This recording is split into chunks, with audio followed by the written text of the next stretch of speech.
Baik, izin memperkenalkan diri, nama saya Naika Hanadifadinata dengan NIM 2301522. Saya di sini akan melakukan tugas presentasi OS server dan sysadmin. Sebelumnya sudah diberikan sebuah pendahuluan, bab satu pendahuluan untuk makalah. Lalu diberikan soal. Nah, soalnya ada tiga di sini. Yang pertama yaitu suruh menyebutkan dan menjelaskan jenis-jenis produk server dari vendor Lenovo, Cisco UCS, HP, Dell hingga Nutanix. Untuk menjelaskan mulai dari spesifikasinya, penggunaannya, dan perusahaan yang sudah menggunakan server tersebut. Terus nomor 2, jelaskan secara detail perbedaan antara server tunggal hingga blade server. Lalu yang terakhir, jelaskan secara detail apa yang dimaksud dengan SRE, Chief of Engineer, Cloud Engineer, Virtualization Engineer, hingga Red Team dan Blue Team IT Security. Mulai dari job desk-nya, sertifikasinya, dan jelaskan semua secara detail.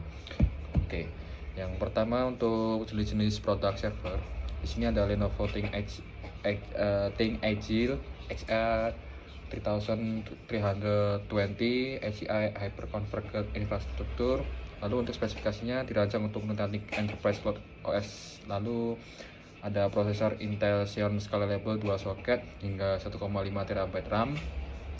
Lalu native integrasi dengan software virtualisasi Nutanix SAV.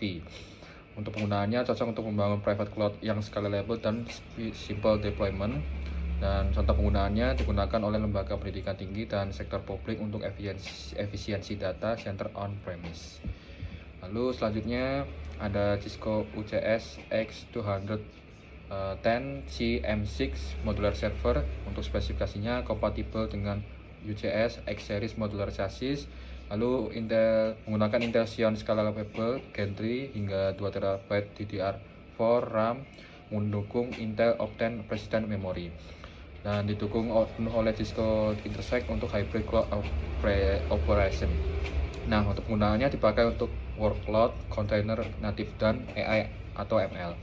Terus untuk contoh penggunaannya, perusahaan startup yang sedang scale up dan layanan digital banking.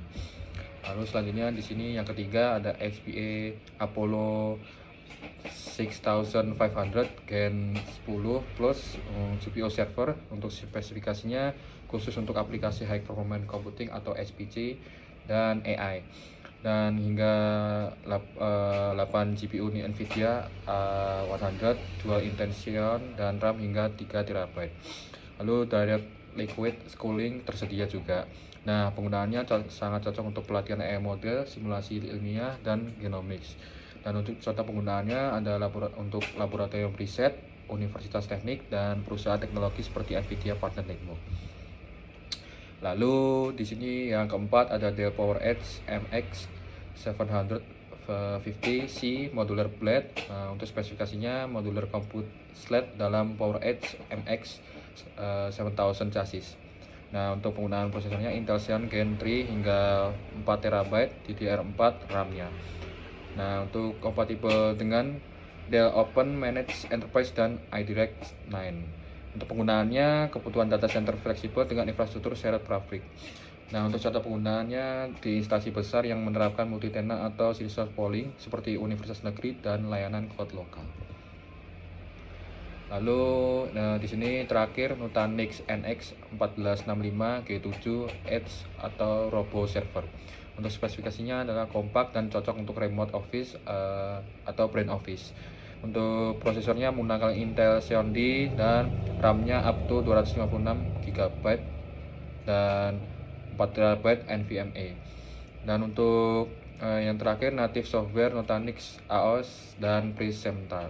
Untuk penggunaannya Edge Computing dan Virtual Desktop Infrastructure atau VDI, dan untuk penggunaannya untuk retail chain, kantor cabang perusahaan besar, dan sistem pos. Nah, untuk di sini untuk selanjutnya soal kedua adalah perbedaan server tunggal dan blade. Yang pertama untuk server tunggal di fisiknya ada standalone dalam bentuk tower atau rack. Kalau untuk blade fisiknya modul tipis yang dimasukkan ke dalam blade chassis. Lalu untuk kebutuhan ruang untuk tunggal lebih besar per server, tapi untuk blade sangat efisien, bisa menampung banyak server dalam satu chassis. Nah, untuk konsumsi daya pada server tunggal lebih tinggi per unit, tapi kalau untuk blade server lebih hemat karena power supply-nya terpusat. Lalu untuk pendinginan server tunggal lebih ke per server, tapi untuk blade server terpusat di chassis dan lebih efisien. Lalu untuk manajemen server tunggal lebih ke per server, dan untuk blade server lebih terpusat melalui bad management controller. Dan kelebihannya di server tunggal itu cocok untuk kebutuhan spesifik atau setup sederhana, dan untuk blade server lebih ke ideal untuk data center berskala besar dan fleksibel. Dan terakhir untuk contoh vendor yang server tunggal ada HP Polian dan Dell PowerEdge. Dan untuk blade server ada Cisco UJS B series dan HPE Blade System. Lanjut untuk soal ketiga yang terakhir, penjelasan spesialisasi job desk admin modern. Yang pertama ada Site Reliability Engineer.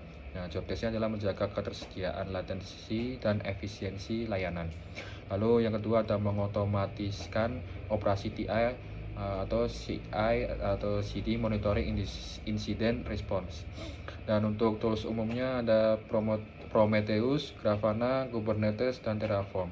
Untuk spesifikasinya sertifikasinya harus ada Google Professional SRE, tapi itu belum resmi tapi sering jadi acuan. Lalu ada Kubernetes dan Terraform Associate. Lalu selanjutnya ada DevOps Engineer.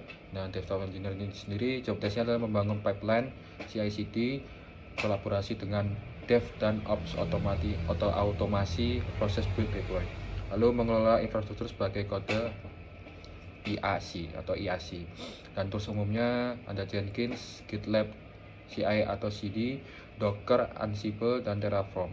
Untuk sertifikasinya ada AWS Certified DevOps Engineer, lalu Docker Certified Associate, dan terakhir HashiCorp Certified Terraform Associate.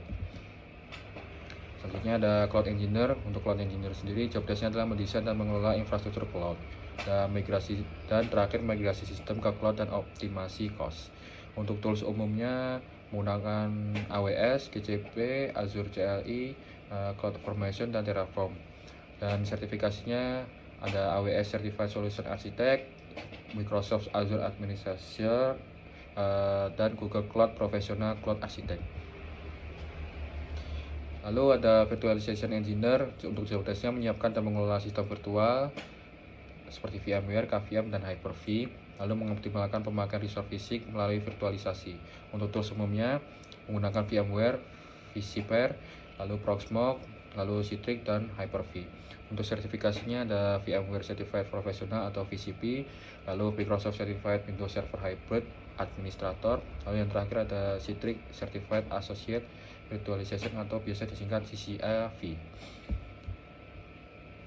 Dan ada juga Red Team Offensive Security. Untuk job desk-nya adalah mensimulasikan serangan terhadap sistem IT untuk menemukan celah keamanan.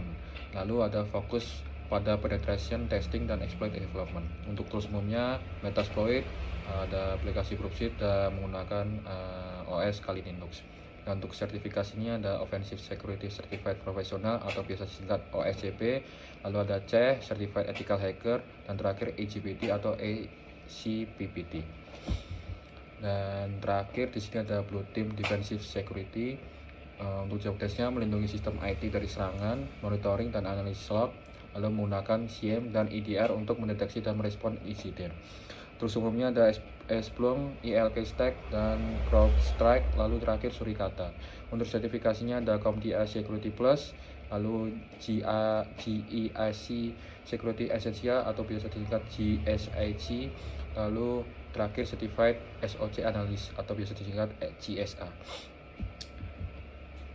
Nah, dan itu saja dari saya. Terima kasih atas perhatiannya.